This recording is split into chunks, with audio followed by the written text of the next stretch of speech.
that, and I just decided to spend a ton of hours on him. So Yes. When we do deep dives again, be prepared, because Pete is coming out at some point with Cortosis, and I say all power to him. Go ahead. all the power to me, huh? All right. So let me know when you want to start. You're all ready. Go ahead. Oh, I'm all ready? You're all ready. All right. Well then, ladies and gentlemen, welcome to the Horned King Deep Dive. So, let's open up just by admiring how amazing all this artwork is. Very dark, and I love the lighting in every single picture. I love the contrast, how the artwork on the Horned King's villain deck side is so much darker. The colors are so much darker than the ones on the Fate deck side. The Fate deck ones are a lot brighter, even just because it's dark versus light, which is it. If you haven't seen the Black Cauldron, it is a very. It's not the best Disney movie, but it's very dark. It's definitely a good versus evil movie. So I think that is very illustrated in the artwork. So talking about the Horned King's realm, you will notice a couple odd things right off the bat. The first, his gain 3 power action is up top. We have not seen this with any of the previous 15 villains before this expansion. Not only that is the 3 power on top, but he also has not 1 vanquish action, but 2. Again, this was not seen until this expansion. So, otherwise, everything else is very, very usual. You have a classic Fate reset spot with gain 1 power, discard, play a card, and Fate. And you've also got a cool thing at the dungeons where you always have a guaranteed 2 power and Fate, as well as play a card, move a card. The throne room, not the most popular location, but very underestimated at the same time.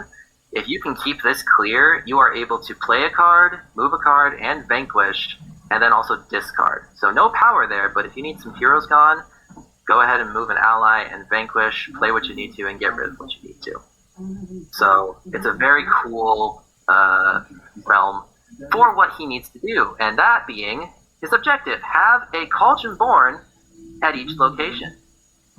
So the concept of Cauldron born is how Horned King is very, very different from everybody in a sense. Or it uses the same mechanic that we saw with Lady Tremaine, how she has to replace her daughters with like an upgraded, beautiful version of themselves.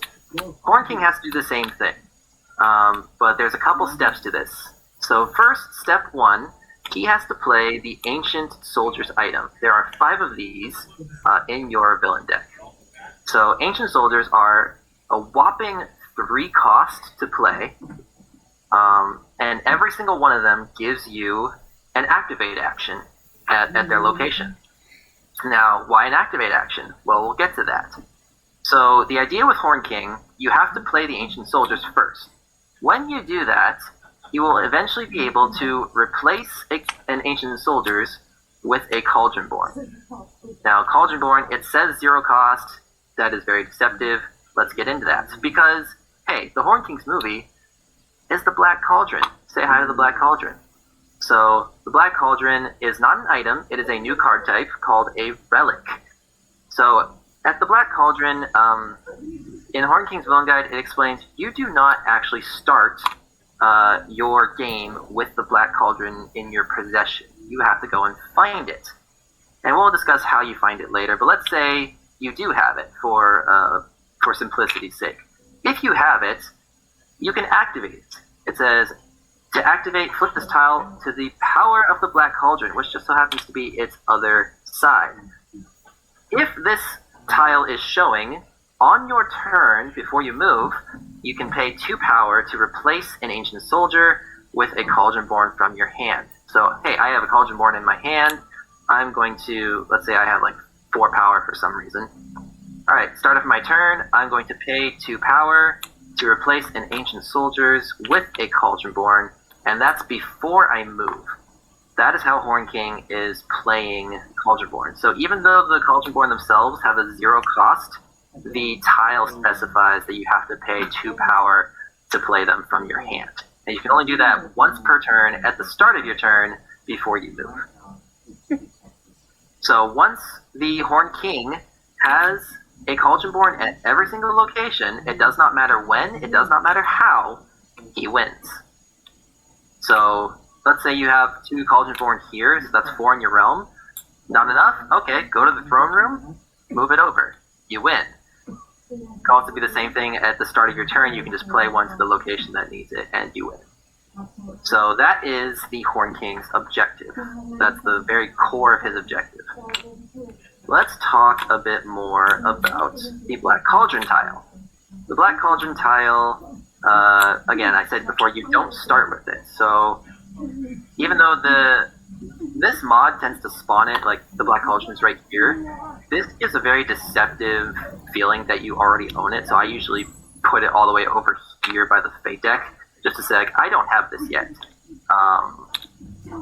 But there are some ways that you are able to claim the Black Cauldron, and it's fun that the villain guide actually says, like, you have to claim it. So, in short, there are 3 ways to claim the Black Cauldron, if I'm not mistaken. The first being this card, Show Me the Black Cauldron. There are 2 of these, and it is only 1 cost, which is nice. And it has a double function, so either you can just simply claim the Black Cauldron, or you get to spend 1, spend 1, oh my god, spend 1 to gain 3. So, if you need an easy 2 power, basically, because that's the net gain, or you need to just claim the Cauldron, do it. In my opinion, claim the Black Cauldron as early as possible. 1, it's just so you can start getting Cauldron out quicker. 2, you can never lose the Black Cauldron once you claim it. So, that is a really nice thing to know. The second way that you can get the Black Cauldron is with the help of one of the heroes in your Fate deck, that being Ms. Henwen the Pig, the Oracle Pig. Now, Henwen is a double-edged sword. Very good for you, because if you can just vanquish her, then you get to claim the Cauldron. Pretty simple. However, while she exists, you can't play effect cards. So this is basically King Richard from Prince John, but only 2 strength, and actually has a benefit from when you defeat them. Now, there are so many effects in Horn King's deck that are actually kind of useful, and Show Me the Black Cauldron is one of them. So, Henwen being around is actually kind of annoying. But if you can beat her, then you claim the Black Cauldron. The final way that you get to play claim the Cauldron, oh my goodness, my tongue, is with this wonderful card, We Have Made a Bargain. Now, We Have Made a Bargain is a card that its primary function is to shuffle your villain discard pile back into your deck, similar to I Said If from Lady Tremaine. However, its additional option, you can pay 3 additional power to discard Durnwin and claim the Cauldron. Durnwin is the only item in the Horn King's Fate deck. It is a strengthening item, so it gives whatever hero it's attached to plus 2 strength. And it forces you must use 2 allies at least in order to vanquish the hero. But if you have the 4 power and you're in that desperate need of situation, you can play We Have Made a Bargain for 4, discard Durnwin, and claim the Cauldron. Again, because it's an effect, you would not be able to play that if Henwen was out. So, hopefully, this sword is not attached to Henwen, because then it becomes really, really difficult to claim your Cauldron. Because you can't play Show Me the Black Cauldron, you can't play We Have Made a Bargain, and you're going to need to use at least 2 allies to vanquish this pig holding a sword in its mouth. It's just a crazy, crazy thing. So, that is the 3 ways to claim the Cauldron. Now, Horn King having 2 vanquish actions, again, is really, really strange. But here's why. The Cauldronborn are really, really strong allies, 6 strength, and they do not get discarded if they're using the vanquish action. However, even though they're so good, you're probably not going to have them for a while. So up here, Horn King actually has 4 other allies. 2 of them are unique. First, you have your loyal assistant, Creeper.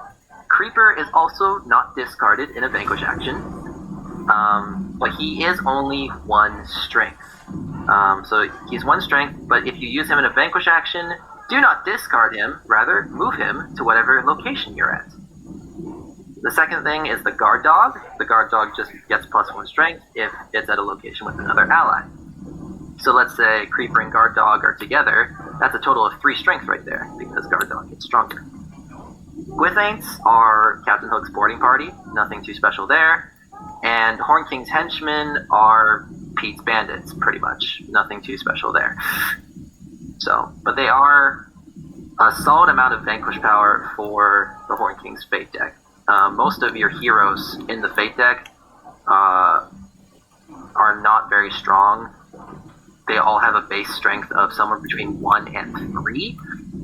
So if you're a villain that has one of those conditions that says defeat a hero with a strength of 4 or more, good luck triggering that against the Horn King, because his heroes are not strong at all. So, those are your allies. Use them to vanquish as much as possible. The Horn King loves a clear board. Either with your allies here or with your Cauldron board when you get them. Because you have Creeper, you have Guard Dog, you have 2 Gwithaints, and you have 3 henchmen. So that is only 7 allies aside from your Cauldron board. Alright, let's take a look at some of the other wonderful cards that the Horn King has to offer. Our hour has, let's start here. Our hour has arrived. There are 2 copies of these. What it allows you to do, you get to play it for free and flip the Cauldron to the power of the Black Cauldron. Now, this is good because let's say you're not at an Ancient Soldier's location, you can't actually activate. This basically lets you activate, so really nice. We got you now Pig Keeper. This is how you could pull Henwin out yourself and defeat her, or set her up to defeat, basically. So it says either find and play Henwen, or defeat a hero with a strength of 1. Again, we'll look at the Fate deck later, and there are quite a few 1-strength heroes. You have 2 copies of Visions, which is Beautiful Lovely Taxes. Get a power for every hero in your realm. And finally, you have Captured. And Captured is a really interesting card. You pay 1 power to draw 3 cards. And this is a really cool thing because Horn King can actually get quite a bit of good stuff from Captured, as well as just go through his deck faster. My personal do is to go to Morva, gain 1, spend 1 to play Captured, draw my cards, and then I also have the discard action ready to go if I don't get what I want. Because keep in mind, there's only 5 Ancient Soldiers, so you're trying to go through your deck hoping to get these and easily get the power to play the Cauldron board. If you want it to be super mathematical, the Horn King needs at the very least 21 total power to win. It's 5 power for each Cauldronborn, because it's 3 for soldiers, 2 for Cauldronborn, and then 1 for Show Me the Black Cauldron. That is the cheapest you will ever get with Horn King, hence he is a very expensive and time-consuming character. So I'm very glad he has 2 power fate to slow things down a bit. The final thing that I have not discussed is his condition card. Now, this is a single condition card. There are only 2 copies of this. Only moments away from victory. If another player plays any item, you can play this and play an Ancient Soldiers from your hand for free. So, technically I'm wrong. 21 power is the base that you would need. If you can manage to get both of these off, that's an extra 6 power that you don't have to play. So 15 power to do the Horn King. I think that is the gist of everything on the Horn King's side, his villain deck side. We have made a bargain. You can use this to shuffle in any Ancient Soldiers that you've lost, any Cauldronborn that you've had to discard because you couldn't play them yet. Just makes things a lot simpler for you. Alright, let's go discuss the Fate deck. So, I think Dixie wants me to talk about the Fleur de Flam. Yes. So, I have a hard time saying his name in any other manner. So, Fleur de Flam is... if you have played Marvel Villainous before, he is Captain Marvel, but so much weaker. When Fleur de Flam is played, you must move all allies to his location. Now, this is why he sucks. Every Horn King player hates this old man with a harp. So let's say, for amazing's sake, let's say you have 3 Cauldron-born, and you've got an Ancient Soldiers here, you've got the power needed, and you've got another Cauldron-born in your hand ready to go. Fleur de Flam comes along, he gets to put right at the end of your board, and all of a sudden, all these Cauldron-born are all the way over here. Now, this sucks, because now, even though you could play your Cauldron-born to replace these Ancient Soldiers, like so, you now have to move all these Cauldron-born 1, 2, 3. If you can manage to keep dungeons unlocked, Fleur de Flam has just stalled you an extra 3 turns. So, early Fleur de Flam, fine. Whatever, he's cool. Late Fleur de Flam sucks. Do not kill him, no matter where he is, because there's this wonderful effect card down here called Reunited, which will pull him out from the Fate discard pile again and mess you up again. So, Fleur de Flam is a very annoying hero, but again, only 1 strength, so, and again, we'll see that later. We've already talked about Henwen. Gergie. Gergie is Toby from Prince John. And it's funny, because Toby from Prince John is the least liked hero in all of existence at this point, because it doesn't quite work for Prince John's playing style, how he's set up. It does work for Horn King, though. If Gergie keeps coming out over and over and over again, then you're constantly having to deal with blocked actions at the top. If you are playing against Horn King, one of the things you definitely want to do is go block Morva. If you can block Morva, that slows down Horn King a lot, simply because he does not have a dual Vanquish Fate action on his board. So he can't go here, defeat Gergie, and have access to his Fate. You definitely want to... It's called staggering, is what I call it. So let's say, oh, Fearful Kingdom, I'm going to defeat Gergie. And then before Horn King gets to move to Morva, you can Fate again and still cover up Morva. And it definitely throws Horn King off because he does want to discard and Fate at the same time. So, staggering, do it. I know it's very tempting to cover the 3 power, but Horn King has a very easy access to some decently strong allies to vanquish and clear up the Fearful Kingdom space and still get that 3 power. So, not a lot of points to that. So that was Gergie. Fairfolk, Ancient Soldiers cannot be played to their location. Okay, whatever. They can. It's like Merryweather with curses, but it's Fairfolk with Ancient Soldiers. So you can still move the Ancient Soldiers to their location. The final thing I want to talk about Dolly real quick. Dolly, you can move each hero in the Horn King's realm to any other location. So there isn't really another. Well, I guess Mrs. Potts and Chip from Gaston is like this. Dolly is a hero whirlwind, so you can just move a bunch of them all over the place. So he messes up any vanquishing setup that the Horn King might have, and he's annoying. The final, actually there's 3 more heroes, I just realized. Where is Ilanwi? Oh, there she is, it's over there. So the Witches of Morva are the strongest hero in the Horn King's Fate deck, and one of the most annoying, because they steal things from you. When you play them, the Horn King must immediately either lose 2 power or discard 2 cards from his hand. That choice is done by the Fating player. So the Fating player decides if Horn King is going to discard 2 cards or lose 2 power. So this is really good if the Horn King is clearly looking for some of the cards he needs. So he might have multiple Cauldron-born or Ancient Soldiers in his hand, or he might have only 3 power, and let's say he's ready to play a Cauldron-born, And then the witches come along. It's like, oh, witches are played. Lose 2 power. And now the Horn King is not does not have the power to play a card that he needs on his turn. So, Jafar's treachery. It actually works. What do you know?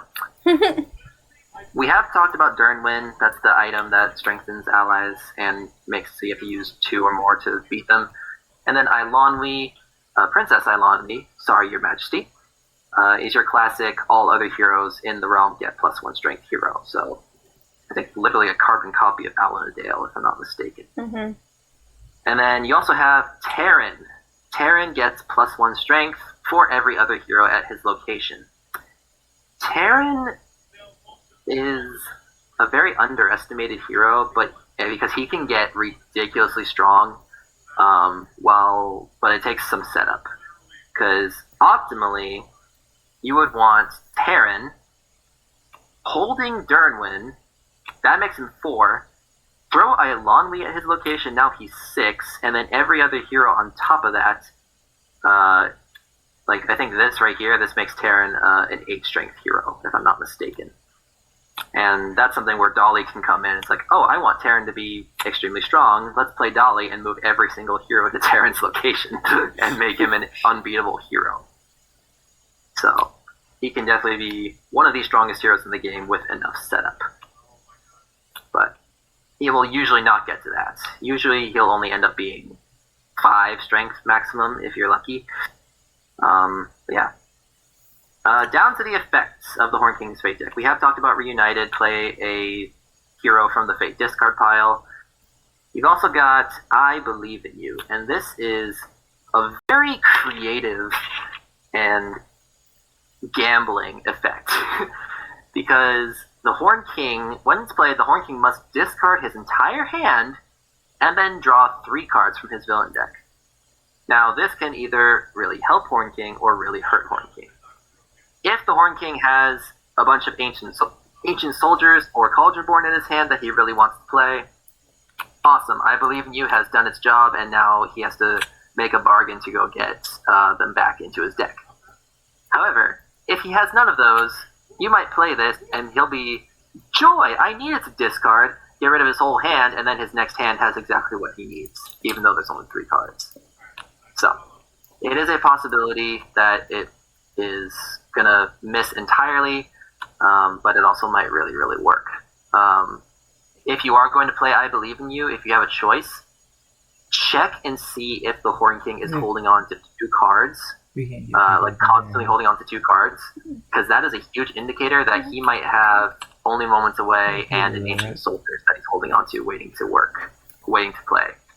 So I Believe in You is going to get rid of both of those, and who knows what he'll get next. Alright, let's see. I'm just going to put the Gergie Trio together because it's really, really funny. So you have Gergie, the hero, then you have Gergie's Happy Day. Gergie's Happy Day is a double Fate, if I'm perfectly honest. It shuffles the Fate deck, Fate discard pile back into the deck, and then you draw 2 cards and play both of them. So that can be really annoying because it could be something like Henwen and Durnwin. Oh look, you have a pig with a sword. That's really annoying to beat. It could be Fairfolk and Flam. It could be Dolly and Witches. It can be Reunited and Terran. If it's Reunited, count yourself blessed because there's no heroes in your Fate discard pile now. I know I would love a double I Believe in You. That would be really, really funny. Because that would mean Horn King loses like 7 cards from his hand. Alright. He messed up my pile. The final Fate effect here is Gergie's Sacrifice. So this is just simply, if the power of the Black Cauldron is face up, flip it over. Now, why is this a thing? Because if you look at the text of the Black Cauldron, it says, at the start of your turn, discard a Cauldron born from any location. Gergie Sacrifice is an instant guarantee that you must get rid of a Cauldron born from your realm. And that is also why things like the Ancient Soldiers activate, as well as Our Hour Has Arrived, exist. So, my recommendation as the Horn King player, try and have Ancient Soldiers in your realm always, even if you're playing out Cauldron Born. If there are no Ancient Soldiers, have this ready. Have our hour has arrived ready, because Sacrifice is going to come up. It's guaranteed. It does hurt a bit, because that's an extra 5 power that you're going to have to play to get the Cauldron board back. That is kind of the gist of Horn King. He is simple in that he just needs to get Ancient Soldiers and Cauldron Born and has a lot of vanquishing power. But he takes a long time. So in a 1v1, he fates a lot. He stalls out his opponents a lot. And in a multiplayer game, he is one of those characters that can go under the radar pretty easily. I did a multiplayer match where myself and 2 people were playing all the characters from this expansion, and Gaston and Tremaine were going at each other because they were both getting really, really close with obstacles and the wedding bells and stuff like that. And then me as the Horn King, I even announced, like, I have a Cauldron Born at 3 locations, and I had one in my hand, and I had the power to play it next turn, and they completely forgot about me, and I ended up winning just because I was so under the radar. Hi, Flam. You suck. You put all my Cauldron Born in one location. He's my favorite card. I hate him so much. Just because it frustrates you is my favorite card. Well, it's a thing. Like, oh no, I'm well aware. One of the most damaging. Like, you definitely want to put Fleur de Flamme at one of the edges. Definitely, probably Morva. If you do end up fading the Horn King, like I said, play it to Morva. That really hurts him. The other place I actually do recommend playing it to, playing any hero to, is actually the Throne Room. Mm-hmm. If you cover these actions, and this is just me experiencing the Horn King in the Wicked League right now, covering these 2 locations actually slows down the Horn King a ton, even though he can get a bunch of power going between Fairfolk and dungeons. He's only able to play 3 cards every 2 turns, and if he needs to discard, he can't actually do anything. And it also limits his Vanquish ability, because now he can't discard over here in Vanquish. So having those 2 locations blocked is a very struggle thing for the Horn King. 60 times fun with some of the hero effects I see. Oh, hi, Gert. Oh, that was one more thing. I forgot to say this. We did see how many 1-strength heroes there are. You've got Gergie, you've got Dolly, you've got the Fairfolk, and you've got Fleur de Flamme. Where's the old man? There he is. So you have 4 1-strength heroes in your deck. Ilonli coming out would mess all that up, but We Got You Now Pigkeeper lets you defeat a hero with the strength of 1. That's any of these guys. So have fun going to Fairfolk Kingdom, vanquishing, and playing We Got You Now Pigkeeper to get rid of 2 heroes in your realm. The other thing to note is the correlation between Pigkeeper and Gergie. Gergie's ability says when he is defeated in a vanquish action, shuffle him back into the Horn King's fate deck. We Got You Now Pigkeeper is not a vanquish action. Therefore, Gergie just goes straight into the fate discard pile if you use it, if you defeat him with Pigkeeper. So, no more Gergie hero coming up over and over and over again. Again, the Horn King has plenty of vanquish power. Heroes don't really do much to him except block actions, so they're really more of an annoyance. But you really do want to annoy the Horn King if you want to win. Horn King, you want to slow down everybody else around you with fading and discarding so that you can get what you need. So that is it. That is the Horn King. Any comments or questions from Dixie or the chat? Favorite card? Go. Favorite card? Captured.